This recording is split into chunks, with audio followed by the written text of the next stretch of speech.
tokratni avtomobilnosti se posvečamo množici podatkov, s katerimi bomo vozniki med vožnjo povezani med seboj in z infrastrukturo, ter bo omogočala bolj pretočen in bolj varen promet. Po snegu smo dinamično vozili Seatom, testirali pa smo Pola in luksuznega karavana iz Stuttgarta. Pozdravljeni v avtomobilnosti. Velika mesta postajajo še večja. Prostor, ki ga namenjajo ljudem, pa se krči. To ni nič novega. Na to problematiko so podolgo že opozarjali arhitekti in urbanisti velikih mest. Kar je bolj zanimivo je, da se je šele v zadnjem obdobju ta debata prenesla v širšo javnost. In razmisleki o tem, kako naj se potuje in živi v mestih brez avtomobilov, je zdaj prav zelo živahna. No, nič nenavadnega ni, da se to dogaja zdaj, saj avtomobilizem, avtomobilska stroka deluje zadnjih 100 let, kar pa niti ni veliko. In v tem času, kot si rekel, so se mesta zelo spremenila in avtomobili so zasedli tudi recimo toliko parkirišč in prostora v mestih, ki bi jih lahko uporabili bolj pametno, predvsem pa za namen prebivalstva, ki se v mestu gibljamo. Da o samih izpustih sploh ne govorimo. No, kar je bolj zanimivo, avtomobili so zelo zarezali ne samo v mesta, ampak tudi v samo pokrajino. Z avtocestami, predori, viadukti recimo. Pa še nekaj pogosto pozabljamo na to, da se je skupaj z avtomobili in z gradbeništvom in vsem ostalim razvijale tudi popolnoma nove panoge. Nove smeri arhitekture, urbanizma, sociologija prostora, razmišljanja o tem, kako bomo živeli pravzaprav v urbani skupnosti skupaj z avtomobilom.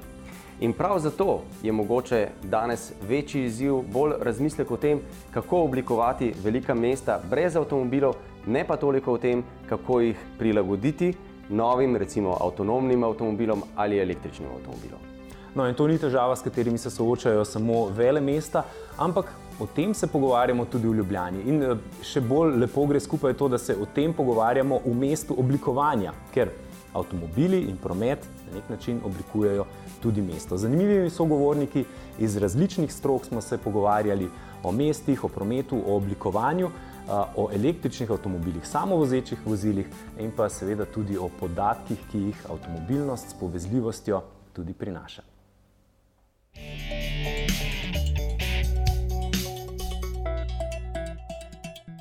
V Evropi moramo zaustaviti širjenje mestne obrobja in graditi mesta navznoter.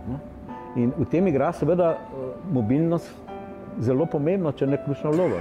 Kako zagotoviti v zgoščena mesta, na ozkih ulicah, bi rekel, na zgodovinskih trgih, odvijanje vseh teh različnih oblik mobilnosti, različnih oblik prometa. Narava mesta in ta narava mobilnosti se mora nekako spojiti v en sistem, ki deluje, ki součinkuje, ki je drug drugemu prijazen, drug drugemu na voljo. In danes končno živimo v času, ko te računalniške tehnologije, ki sodijo v tako imenovano smart city kategorijo ali pametno mesto, nam pravzaprav to omogočajo. Problem je torej končno postal rešljiv. In rešljiv je izključno s pogovorom strokovnjakov iz številnih, povsem različnih področij. Tu namreč trčijo skupaj gospodarstvo, politika, sociala, tehnika, okolje. Ja, kako lahko naštejemo vse akterje, ki imajo svoje želje v strogem mestu. Enega prvih korakov v smeri iskanja rešitve, ki bo udobna, koristna ali vsaj sprejemljiva za čim več dejavnikov, je tokrat v Sloveniji naredil Volvo. Zbrali smo se torej na debatnem panelu Oblikujemo prihodnost mobilnosti. Tudi mi smo na njem sodelovali. V celoti vam ga ponujamo na našem YouTube kanalu, na tem mestu se dotaknimo predvsem temi današnje oddaje – digitalizacije mesta. A preden se pogovorimo s Slovencem, ki to področje obvlada, poglejmo, kako mladi študenti ekonomske fakultete zrejo v prihodnost mobilnosti. Kot kaže, so še kar precej prizemljeni.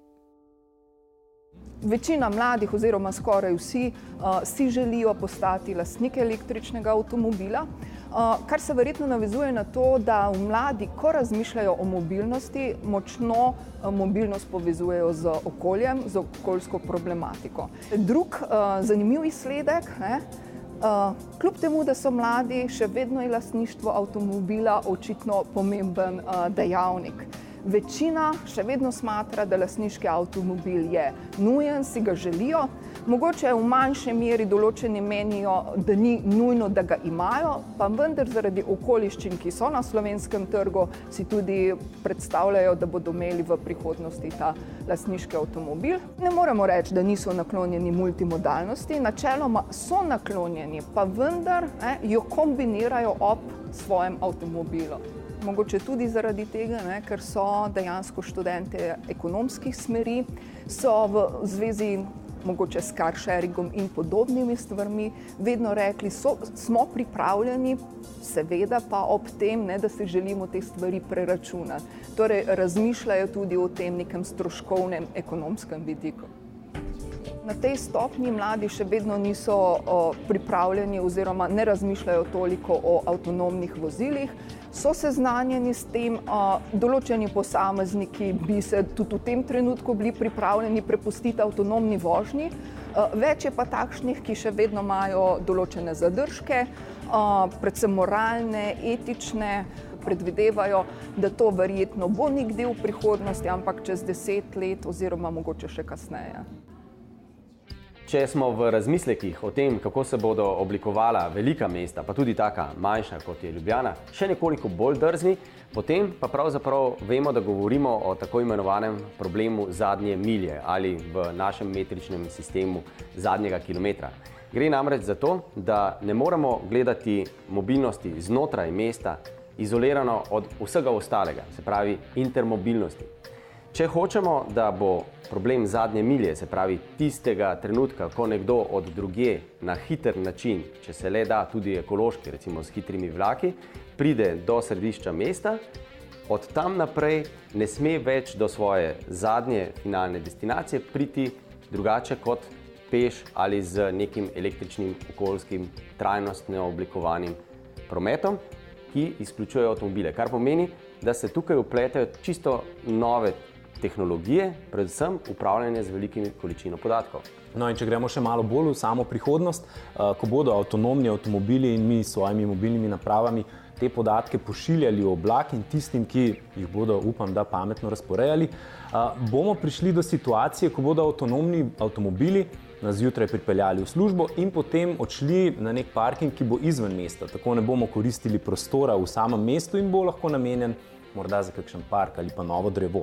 In pa še nekaj je, kar lahko v prihodnosti pride. Če bodo ti podatki pametno povezani s samo infrastrukturo, si predstavljamo avtocesto na vroč poletni dan ob 4-5 popoldan, ko bi vsi želeli čim hitreje na morje in bo ta 4-pasovnica, kar naenkrat, ko bodo avtonomna vozila na njej, vse smeri, se pravi oba vozna pasova na obeh smereh, vozila v isto smer, se pravi proti primorski.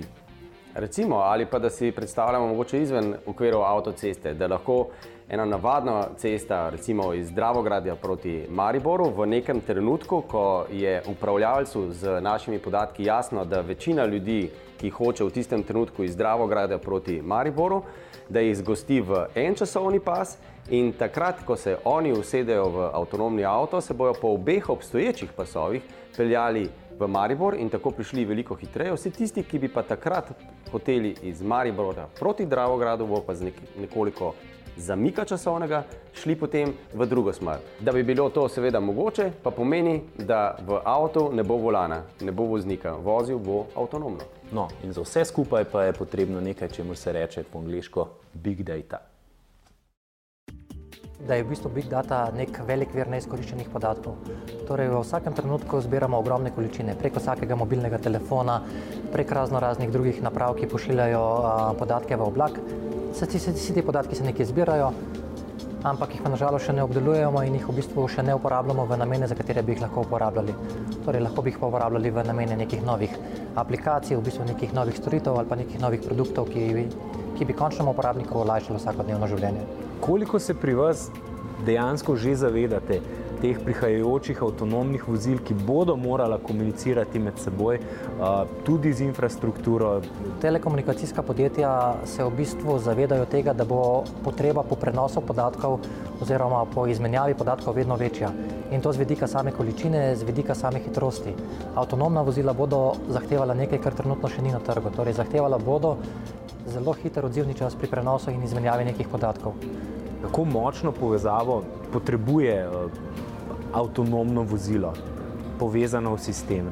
Za samo količino prenosa podatkov, ki jih bodo avtonomna vozila potrebovala, bi bil LTE dovolj. Ne?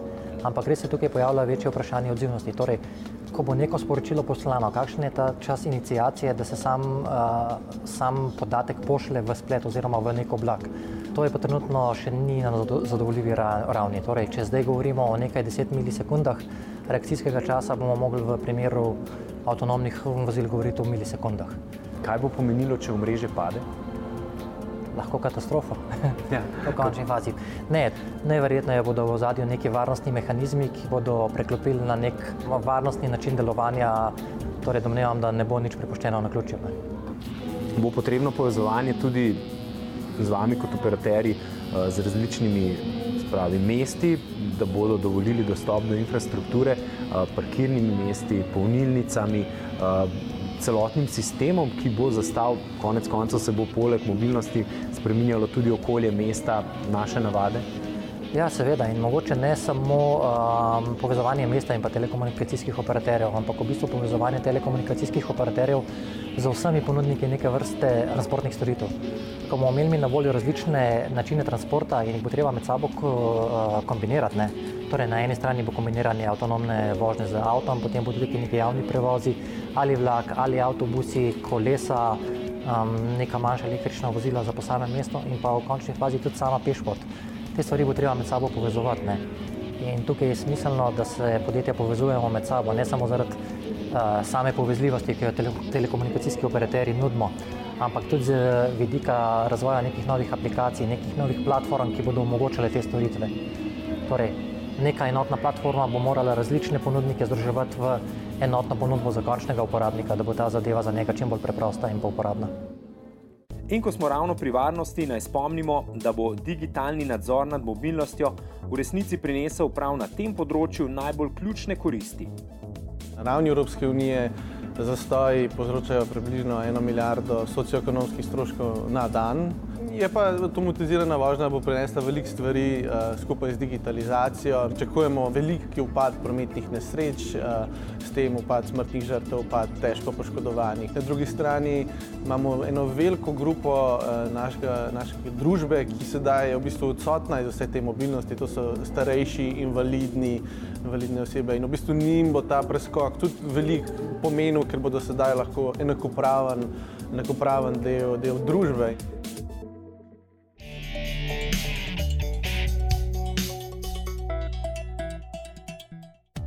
Tokrat preizkušeni avtomobil je slovenski avto leta 2018. Torej avto, ki je dober v vseh pogledih in v pozitivnem smislu tudi izreden, torej boljši od povprečja svojih razrednih tekmecev. Skratka, avto, ki ga lahko priporočimo v nakup. Tudi mi smo glasovali zanj. Zakaj? Pojdimo po vrsti. Volkswagen, seveda legendarne modele, ki vse splošno navdušujejo, gradi že skoraj 50 let. Vedno je predstavljal varno izbiro, vedno je ponujal vsega po malem, skratka bil je dober paket. A danes v avtomobilskem svetu vladajo razmere, v katerih morajo takšni klasiki ponuditi še kaj več kot pa samo dober paket klasičnih prednosti. Krivi so seveda mali SUV-ji, torej razred avtov, ki najhitreje povečuje število voznikov. Mali SUV-ji so namreč poleg tega, da nudijo vse, kar nudijo tudi klasični malčki, v splošnem bolj praktični in veliko bolj všečni. Mali klasiki s polom na čelu imajo torej težko nalogo, a kaže, da imajo v rokavu precej adutov. Najbolj očitno je, da so se povečali. Res se večajo že vsaj 2 desetletji, a tokrat ne glejte in primerjajte zunanjih centimetrov. Sedite v pola in boste razumeli. Seveda ne bomo rekli, da je polo družinski, a polova prostornost dokazuje, da vtesnjeno ni bilo niti takrat, ko so zadaj sedli mama in 2 otroka. Nasploh pa lahko rečemo, da je prostornost ena bistvenih prednosti, ki jih ima polo pred recimo Fiesto, torej enem največjih tekmecev, proti katerem recimo polo izgubil primerjavi voznih lastnosti. Polo je zgolj udoben, mestno in avtocestno, nikakor pa ni Fiestino vozniško dinamičen. S prostornostjo je torej polo odvzel SUV-om en argument. Proti všečnosti SUV-ov pa se polo bori s počutjem višjega razreda in z opremo, ki mu močno dviga status. V grobem ponuja vso modernejšo opremo. Bistveno pri naši odločitvi, da Pola damo na vrh pri glasovanju za avto leta, pa je bilo, da so slovenski trgovci pripravili takšne pakete, da si kupci to moderno opremo tudi lahko privoščijo. S tem Polo modernizira množično mobilnost in to moramo še enkrat pohvaliti.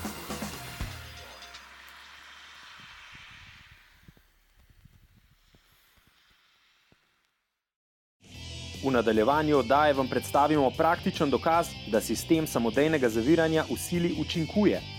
Seatov inženir nam predstavi, kako z znanimi komponentami ustvarijo bolj dinamičen značaj avta. In testirali smo Mercedesov dokaz, da tudi v svetu luksuza prostoren prtljažnik veliko šteje.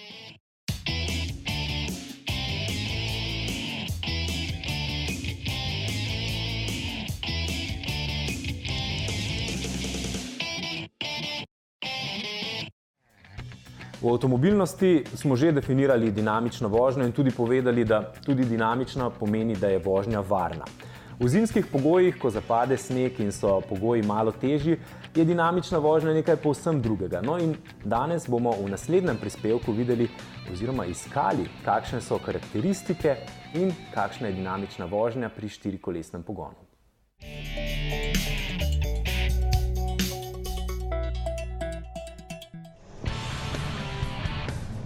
Vožnja po snegu in ledu je praviloma precej zahtevna. A prav v takih vozniških okoliščinah se najhitreje in na najbolj jasen način pokaže, iz kakšnega testa je avto, ki ga vozimo. Vrsta pogona, komunikativnost volanskega mehanizma, način posredovanja moči, trdota vzmetenja ter delovanje elektronskih sistemov za stabilizacijo in nadziranje prenosa moči na kolesa so v mejnih voznih situacijah na velikem preizkusu. Vse našteto pa so tudi ključne sestavine, iz katerih inženirji sestavijo oziroma uglasijo dinamične vozne lastnosti avta. Seat se med tekmeci, še posebej pa v odnosu do Volkswagna in Škode, še posebej intenzivno usmerja prav v dinamične vozne lastnosti. Zato smo med tokratnim preizkusom njihovega štirikolesnega pogona govorili z vodjem oddelka, ki določa, kako dinamično se bo peljal posamezen Seat. Sometimes you don't have the possibility to set up. We have, for example, on the steering just one setting. We try to adapt that this combination works on every place. And that the car do when the driver wants to do. It's the same that we do on the carrossery. So you can have a more sporty car, you can have a more traditional car. It's the same of the behavior of the car. So in our cars, when you drive or when you're steering, what we measure is how many seconds we try to go to the left or to go to the right, and that the car fulfill exactly in this place. If you want to do bored cars, we can do it. It's just tuning the steering, and then you steer, but the car reacts slowly. And with the small changes on the angles of the steering, small changes on the white track, small changes on the diameter of the wheel, there are some small changes, but in a lot of parts. And the important is that all fit together just to have this new feeling. So if we just do harder, that was old-fashioned, let me to say that you drive like this. This is not the idea. The idea is mainly that we have a lot of work on the steering. On the steering we have a lot of features because due to the electronics that we can improve. And the idea is not just to go further, just to go with not so much balance. And then we can play with the roll center, then we can play with springs, we can play a little bit with the shock absorber.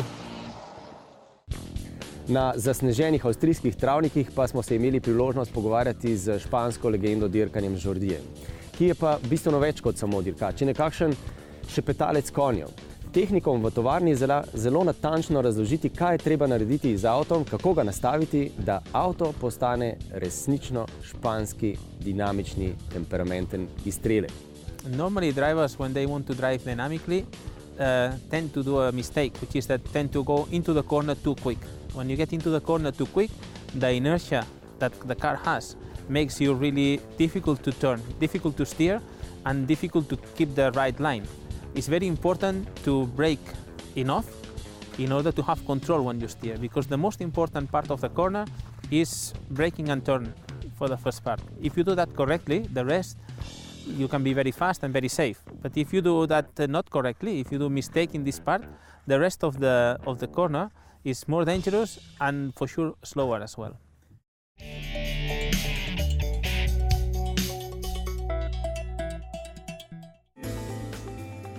V oddaji, kjer govorimo, da bomo v prihodnosti zadnji kilometer opravili s pomočjo kakega drugega načina prevoza, ne avtomobila, je prav, da novice začnemo z vestjo o izrivanju avtomobilov iz središča New Yorka. Če bo predlog pobude Fix New York City naletel na naklonjeno branje, bodo New Yorkčani vožnjo po Manhattnu začeli zaračunavati slabimi $12 na vožnjo. Z idejo naj bi promet v tem središču postal bolj znosen, kajti trenutno se vozniki tam vozijo s povprečno hitrostjo komaj 7,6 km/h. Angleško združenje trgovcev z avtomobili je objavilo, da je na britanskem trgu že 70% avtov, ki ponujajo sistem samodejnega zaviranja v sili. Naj pa vas k modri odločitvi za ta varnostni sistem spodbudimo s povsem praktičnimi izkušnjami. Pri Toyoti ugotavljamo, odkar imamo vozila s sistemom TSS, ki voznika aktivno opozarja na možnost naleta ter aktivno zavira, da imamo 30% nižji obisk v kleparsko-ličarski delavnici. Nemška novica pa je, da sta se združila največja ponudnika carsharinga, Mercedesov Car2Go in BMW-jev DriveNow. Zaupa ima torej že 1,7 milijona voznikov v 33 državah po svetu. In ko smo ravno pri samovozečih avtih, pričakuje se, da bodo potniki v njih pogosteje doživljali slabost. Na Univerzi v Michiganu so zato patentirali posebna očala, ki s pomočjo posebnih luči sinhronizirajo dejanski pogled z občutki, ki bi jih imeli, če bi med vožnjo gledali na cesto. In tu je nova BMW-jeva Isetta. Tega simpatičnega jajčka ne obuja BMW, ampak proizvajalec skirojev Microlino. Prototip je prestal teste, zdaj si ga lahko naročite. 3D tiskanje pa je zdaj osvojilo tudi znamke za petičneže. Bugatti je recimo tridimenzionalno natisnil zavorne čeljusti iz titana, za Chirona seveda. Tisti bolj premožni gledalci in Richard Hammond pa boste veseli novice, da je hrvaški Rimac začel dražiti s svojim drugim električnim superšportnikom. Več o njem pa v Ženevi.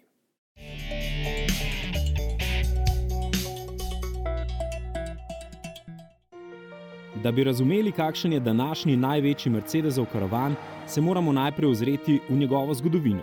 Pravzaprav je ta model v svojem bistvu ves čas ostajal povsem klasičen, a skozi leta se je močno spreminjalo, kako ljudje gledamo nanj. Torej, nekoč so bili Mercedesovi karavani delavski avtomobili. Ok, imate prav. Mercedesa si s tanko denarnico nikoli ni bilo moč kupiti, pa vendar sta bila v 70-ih letih glavna razloga za nakup zanesljivost in tehnična kakovost, kajti to v poslu šteje največ. No, potem so ga osvojile družine, te so želele obilo prostora v prtljažniku, udobje na dolgih vožnjah in kompetenco pri vleki prikolice, pa ne tiste delavske, ampak počitniške. Nato so menedžerji svoje črne poslovne limuzine zamenjali v karavane, njihov prosti čas z družino je namreč postal enakovreden službenim potrebam. In vmes so nastale tudi razne zelo različne variacije Mercedesovih karavanov, od tistih klasičnih za reševalne in poreševalne potrebe, pa vse do tistih, ki se zmorejo meriti s Porscheji in Ferrariji. In kako je danes? No, današnji največji Mercedesovi karavani so miks vsega. Seveda je to najprej zelo prestižen avto s ceno nad 90.000 evri in pač preprosto ni za vsakogar. Občutki v kabini to ceno nekako opravičujejo. Naj se to sliši še tako neracionalno, a pri tem je nujno, da takšnega petičneža skonfigurirate s trezno glavo in si za to vzamete čas. Sicer se lahko pripeti, da bodo mimoidoči občudovali vaša neudobna 21-palčna platišča na ultra tankih gumah, vi pa se boste vozili brez aktivnega tempomata. Ni pardona. Vožnja naj bo vselej pomembnejša kot šminka. Kar se prostornosti tiče, to ni najprostornejši ET vseh časov. A pomanjkanja ne bi smeli čutiti, ne na zadnji klopi, ne v prtljažniku. Če kdo slučajno želi več, se verjetno že spogleduje s tretjim najbolje prodajanim Mercedesom, kombijem razreda V. Hvalimo tudi vožnjo. Tih in uglajenje, 9-stopenjski menjalnik vedno ve, koliko moči hoče in potrebuje voznik. A čeprav nas AMG športni elementi skušajo prepričati, da je ET doma tudi v ovinkih in roko na srce se tudi v resnici v njih dobro odreže, pa bo vendarle ta veliki karavan s svojim prefinjenim značajem bolj ustrezal tistim bolj umirjenim voznikom.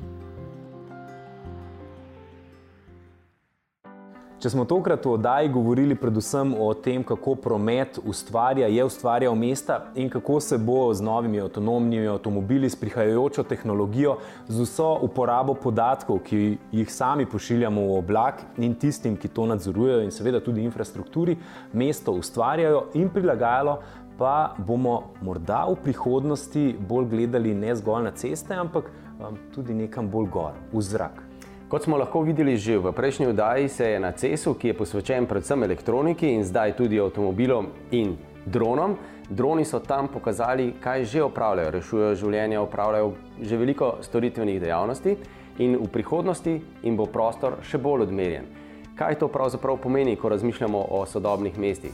Da ne bo več prometa na cestah, da bomo mogoče dobili nazaj parkirne prostore in tam mogoče igrišča, ampak da bomo zato izgubili nekaj neba. Ampak zakonodaja se ne spreminja samo pri teh manjših dronih, ki nam že letajo nad glavami, ampak je recimo tudi evropska zakonodaja tukaj bistveno bolj drzna. Zakonodaja se že postavlja tudi za leteče avtomobile, ampak lahko rečemo drugače za nekakšne nosilce ljudi po zraku, ker to ne bojo niti več avtomobili, niti več letala, ampak nekaj drugega. Zakonska podlaga je zato dana, zato smemo razmišljati bolj realno o tem, da se to zna tudi v resnici zgoditi. No, zagotovo se bo zelo hitro, v resnici že čez en teden, zgodila tudi oddaja Avtomobilnost, zato bodite spet z nami. Vmes pa saj veste, Zavihek Avtomobilnost na spletni strani www.rtvslo.si, pa seveda naš YouTube kanal in pa Facebook ter Instagram Avtomobilnost.